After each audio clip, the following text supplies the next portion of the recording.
Hello class 10. So today finally we are going to end up this chapter by doing the last 6 exercise questions. Question number 6 states that what is the role of saliva in the digestion of food? Students, we know that food we intake is a complex matter in nature.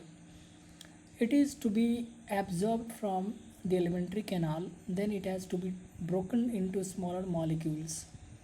This process is mainly done with the help of biological catalyst called enzymes. The saliva contains an enzyme called salivary amylase that breaks down starch, which is complex molecule, to give sugar.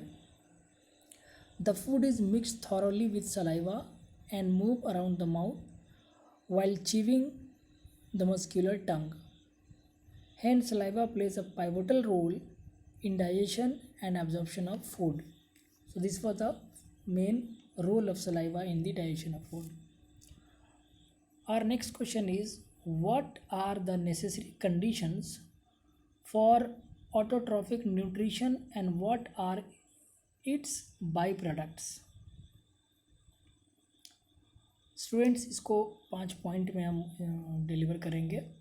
पहला point, the energy and carbon requirements of the atmospheric organism, autotrophic organism, is obtained by the process of photosynthesis. आप जानते हैं energy का और carbon की जो requirement है, जितने भी ऑटोट्रॉपिक न्यूट्रिशन करने वाले ऑर्गेनिज्म हैं वो फोटोसिंथेसिस से ही प्राप्त करते हैं. इसको हम डिफाइन कर लेते हैं सेकेंड पॉइंट में कि it is the process by which autotrophs takes in substances from outside surroundings and convert them into stored forms of energy. Third point, this substance is taken in the form of carbon dioxide and water, which is converted into carbohydrates in presence of sunlight and chlorophyll. Fourth point, the main purpose of carbohydrate is to provide energy to the plant, and the carbohydrates are not utilized immediately, but they are stored in the form of starch, which serves as an internal energy reserve. Last point, the stored energy can be used as and when required by the plant. तो ये necessary conditions हैं और इसके by products भी हमने बता दिए हैं. उसके बाद क्वेश्चन नंबर 8 है, what are the differences between aerobic and anaerobic respiration? Name some organism that use the anaerobic mode of respiration. सबसे पहले तो एरोबिक और एनारोबिक के बीच में difference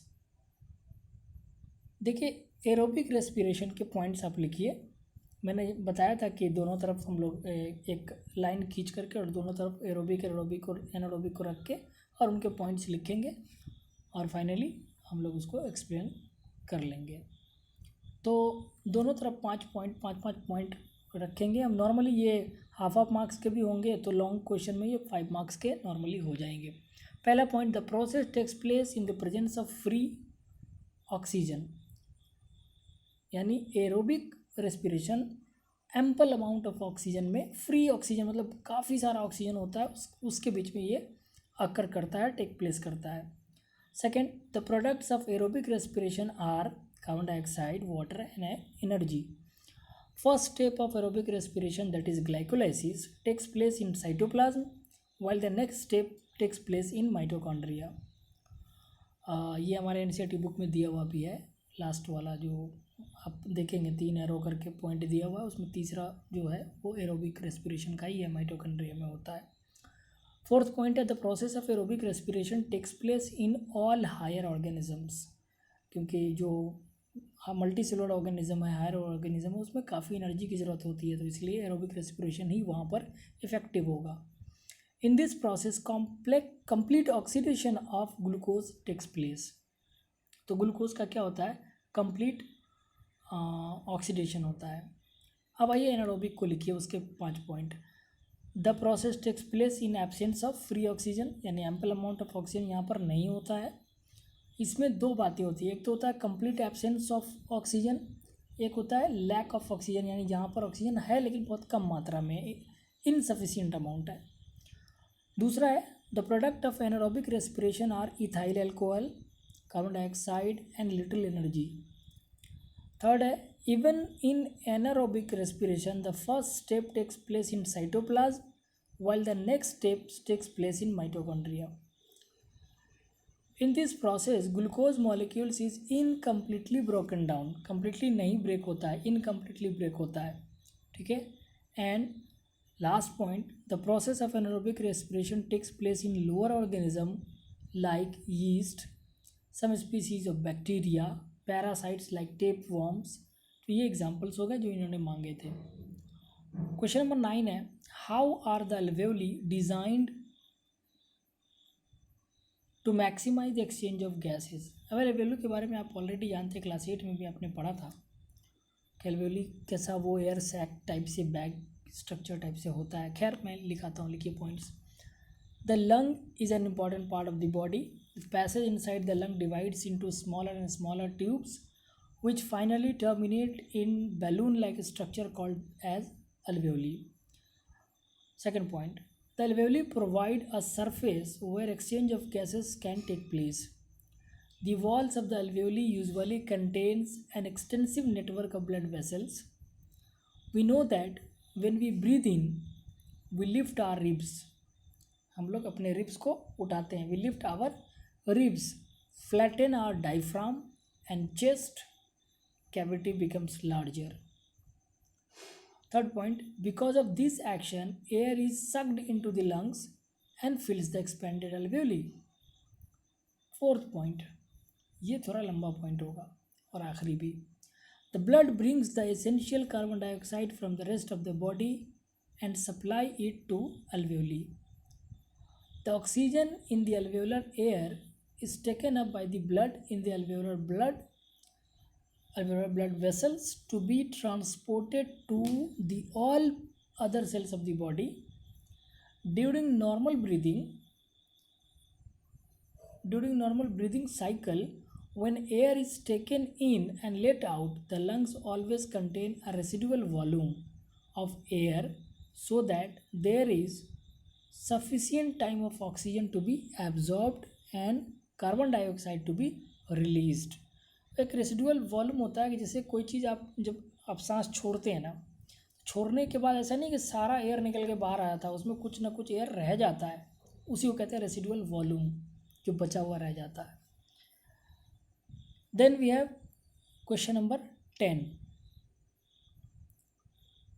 what would be the consequences of a deficiency of haemoglobin in our bodies. अगर haemoglobin की कमी हो गई हमारे बॉडी में, हमारे ब्लड में, तो क्या होंगे नतीजे, ये है क्वेश्चन। कंसिक्वेंसेस क्या होंगे हीमोग्लोबिन अगर डेफिशिएंट हो गया, कम हो गया। Haemoglobin is a protein responsible for transportation of oxygen to the body cells for cellular respiration, ये बात पहले वाजे हो जाए। Then deficiency of haemoglobin can affect the oxygen carrying capacity of RBC, red blood cells. This lead to lack of oxygen in our body cells. हमारे body cells में क्या होगा, ऑक्सीजन की कमी हो जाएगी। This will lead to lack of oxygen in our body cells. Hemoglobin deficiency leads to a disease called anemia. तो हमें anemia हो जाएगा।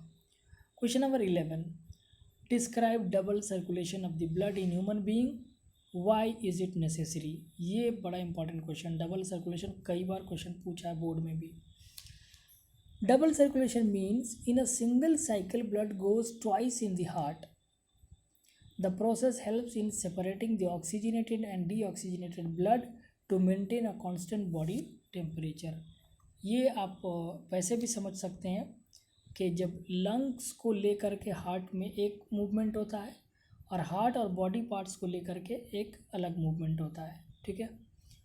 Double circulatory system of blood includes, तो जो मैंने पहले बताया कि जो लंग्स से ब्लड आता है कहाँ, हार्ट में और हार्ट से जो लंग्स में जा रहा था, ये जो साइकिल है इसको कहते हैं pulmonary circulation.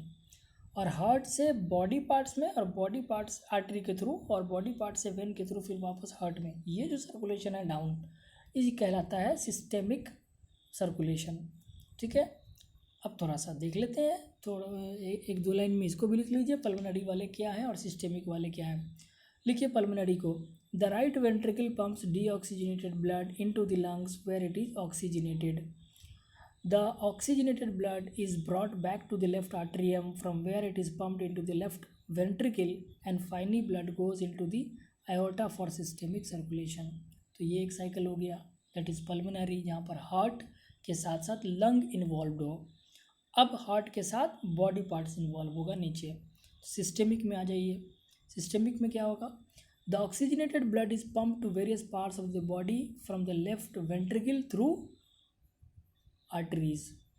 The deoxygenated blood from different parts of the body passes through the vena cava to reach the right atrium through veins. The right atrium transfers the blood into the right ventricle and this is systemic circulation. Question number 12. What are the differences between the transport of material in xylem and phloem? Oh my god. अब again एक तरफ xylem एक तरफ phloem कर लीजिए। लिखिए transport of material in xylem. Xylem tissue helps in transport of water and minerals. इसी में नीचे लिखिए second point, water is transported upward from roots to all other plant parts. Next point इसी में लिखिए, the transportation in xylem is unidirectional, एक ही direction में नीचे से बस ऊपर जाएगा बस। उधर फ्लोएम में लिखिए transport of material in phloem topic, और उसके नीचे पहला point, phloem tissue helps in transport of food. Second point, food is transported in both upward and downward direction. तो ये एक इम्पॉर्टेंट पॉइंट था। उसके बाद आइए क्वेश्चन नंबर 13 जो हमारा लास्ट क्वेश्चन है, compare the functioning of alveoli in lungs and nephrons in kidneys with respect to their structure and functioning. ये देखिए बहुत इम्पॉर्टेंट। चलिए पहले अल्वेओली को देखते हैं। Structure, alveoli are tiny balloon like structures present inside the lungs. Function, the walls of the alveoli are 1 cell thick and it contains an extensive network of blood capillaries। तो ये स्ट्रक्चर हो गया अल्वेओली के दोनों पॉइंट्स। अब इधर nephron के structure देखिए, nephrons are tubular structure present inside the kidneys. Second structure का ही पार्ट होगा। Nephrons are made of glomerulus Bowman's capsule and a long renal tube. ठीक है, अब आइए फंक्शन, पहले अल्वेओली का।